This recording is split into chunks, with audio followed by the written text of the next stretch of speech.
Ոչ ոք անձեռմխելի չէ, ոչ ոք օրենքից վեր չէ։ Մեծ Բրիտանիայի թագավոր Չարլզ III-ի եղբայրը նախկին արքայազն Էնդրյու Մաունտբաթեն Վինդզորը ձերբակալվել է պետական պաշտոնեական պարտականությունները չարաշահելու կասկածանքով։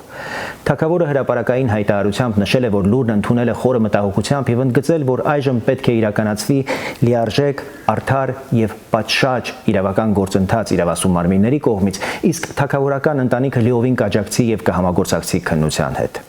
Սա այն հազվադեպ, բայց չափազանց կարևոր պահերից է, երբ պետության հեղինակությունը չափվում է ոչ թե նրա ուժով, այլ օրենքի առաջ հավասարությամբ, երբ իրավական գործընթացը հասնում է նույնիսկ ամենաբարձր կարգավիճակ ունեցողներին, հասարակությունը ստանում է ամենաուժեղ ազդակը, օրենքը անձերից վեր է։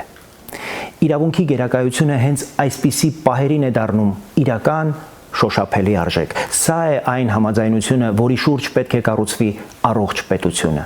Սա հիշեցում է մեզ բոլորիս, թե ինչպիսին պետք է լինի մեր պետությունը։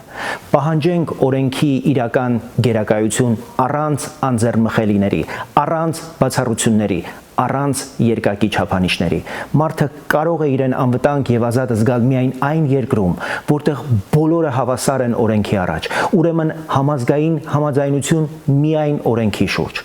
Կանգնենք օրենքի կողքին, պահանջենք, որ այն գործի բոլորիս համար եւ միշտ։